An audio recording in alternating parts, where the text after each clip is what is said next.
Hello and welcome into another edition of the Scorching Start on the Birds Broadcast Network. I'm your host, Sammy Miller, alongside your broadcasters, Ian Nicholas and Dylan Pescatore. The Firebirds are finally back home at Eldridge Park. Feels like it's been forever since we've been on this field after last night's huge 12-0 victory over the Harwich Mariners. But today they are hosting the Bourne Braves. They're the defending champs, but the Firebirds are pretty hot right now. Like I said, 12-0 victory, 17 hits compared to Harwich's 1. Dylan, we have to talk about the pitchers. What did you see from those three arms last night? Look at Ivan Romero, who started out with 4 shutout, no-hit innings. He was really, really good. He wasn't getting a lot of strikeouts.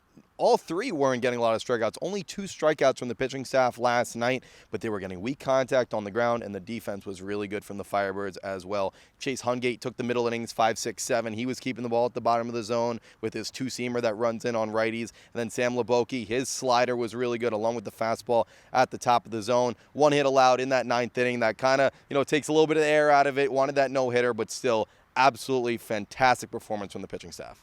And a win is a win, of course, but when you have a very dominant win, the Firebirds have really been searching for that, for their confidence. And for these hitters, they struggled in the beginning with their offense. Now they're feeling good. So, Ian, how do you think that's going to help them moving forward? Well, not only was it a dominant performance, Sammy, against a solid Harwich team, it was against a dominant pitcher in Tom Chmielewski, who was great during his latest season with Princeton and then was tearing it up here in the Cape Cod Baseball League, and they shelled him.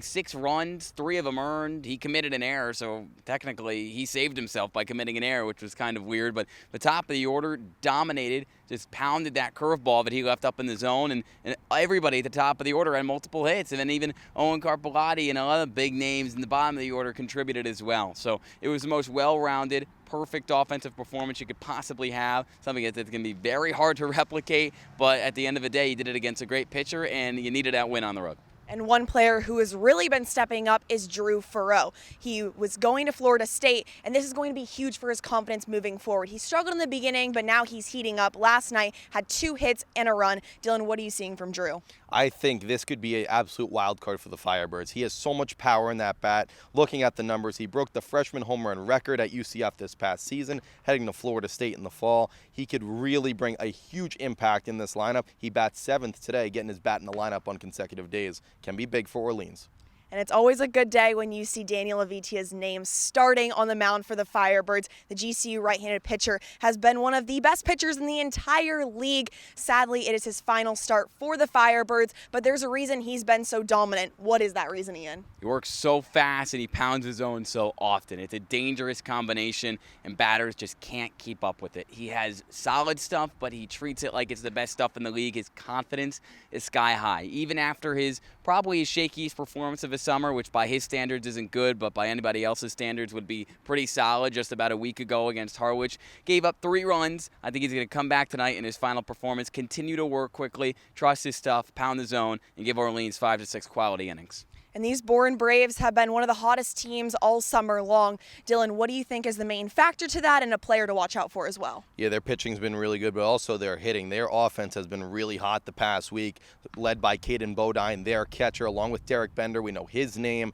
The team's like a highlight reel right now. They're making all the plays in the field. They're putting up big runs, but they are coming off a loss, a big 7-2 loss against Falmouth yesterday at home. They're going to be hungry to come out and try to get a win tonight.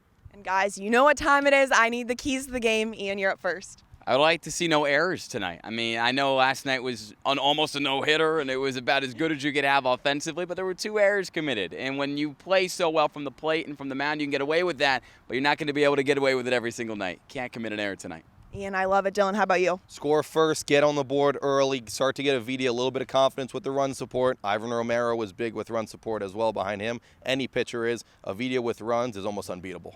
Well, we'll see if the Firebirds are able to get it done against Bourne, but stay tuned for a lot more content on the Scorching Start. All right, let's go to war, boys. You guys can get out. I'm now joined alongside Firebirds manager Kelly Nicholson. Coach, congrats on the huge win last night. The pitchers were incredible. They only allowed 1 hit for the entire 9 innings. What did you see from those 3 arms? Well, they controlled the strike zone really well right from the start. Ivan gave us 4 good innings. Hungate threw the ball as well as he's thrown the ball all summer. And I told Sam Leboki the same thing today. I said, Sam, that's as well as I've seen you throw. And he agreed. You get 3 guys throwing as well as they've thrown all summer, and you're going to get good results. And that's what happened last night. We put some runs on the board. We put a 6 spot up, I think, in the maybe the third inning, Sammy. And so that gives our pitchers a little bit of breathing room when you're the other team is chasing 6. So I was super proud of our guys, not only on the mound, but, offensively they had a big night. It was an offensive onslaught, just like you said, 17 hits. What do you think the biggest key was to enable that? Well, it's contagious, right? I got home and was having dinner with Donna, and I'm always looking at the box score as we're having dinner, and we had several guys with multi-hit games. Hallbach was really good last night, almost hit 2 out, and I think he was a triple away from the cycle. So it's just contagious, right? Their guy didn't throw particularly well. I know he's better than that, Shimoleski, but we capitalized, and it was nice to be on the other side of that thing, because they've pounded us a couple times this summer. Definitely feels nice. Now focusing on today's game against Bourne, it's Daniel Vitia, the GC right-handed pitcher, starting for you on the mound. He's been so dominant all summer long. What should we be expecting from him tonight? We hope he's dominant again. This is going to be his last start. Then he's got to go home. He's got to take care of some stuff. So we're going to let him go a little bit if he feels good. You might see him run out there for 75 to 85 pitches, which is a lot for us. So we'll try to let him roll through 5, maybe 6 innings tonight, and then our bullpen is, a lot of guys available down there tonight. And this Bourne team is known to come back late in games, so how important is it to really set the tone early on? Yeah, it's important. We like to score first, right? Historically, the teams that score first up here seem to do pretty well. So we'd like to score first. We want to set the tone well. We want to control the strike zone both offensively and defensively, and play good defense and run the bases with mindfulness. And if we can do those 4 things tonight, we're going to be all right, Sammy. Well, thank you so much, Coach. Good luck tonight. You bet. Thank you. Hey, set the tone, boys. I'm now joined alongside Harvard's Sean Matson. Sean, it's July already, believe it or not. How have you been enjoying the Cape so far? I've loved it so far. Coming in, it was a little bit nerve-wracking. New group of guys, but everybody's so great here. The coaches are awesome. Kind of got comfortable really quick, and I've just been enjoying it since. And you're an East Coast guy. You grew up a little outside of Philly and go to school in Harvard. Is it your first time here on the Cape? First time in the Cape. I've heard about it plenty from my friends and people back home, but it's lived up to the expectations for sure. And speaking of Harvard, how is it to be able to balance one of the hardest schoolings ever and then also playing some high-level baseball as well? It's great. I mean, it's a perfect balance, just like you said. I mean, the support system's great, so you're not going through it alone for sure, and then all the other guys are same motivation, same passion, so you get through it together, and it gets difficult at sometimes, but once you cross the river and over by the baseball field, you pretty much forget about what's going on with school for a little bit each day and get to enjoy that. You had a great season with the Crimson. Is there any memories that stand out to you from the year? Definitely the Ivy League tournament. Basically the whole conference season itself. Preseason we struggled a little bit. Guys were kind of fighting some demons a little bit, but we got through it, got in conference play, started winning a little bit more. And so just all of conference play in general and just bouncing back and guys showing that we were pretty resilient and a team that belonged at the top of the Ivy League. And one of your teammates at Harvard and also for a few weeks here in Orleans, Chris Clark, he just got drafted. How special was that for him getting the news and just celebrating with him as well? It's amazing. He's one of, if not the hardest worker I've ever met. I mean, he's always doing something extra to help himself, whether it be school-wise. He was always there in the books, so that was great too. Like learning from a guy like him for 2 years and kind of seeing how hard he worked both on the field and off. It was amazing to see him get picked, and he deserves every bit of it.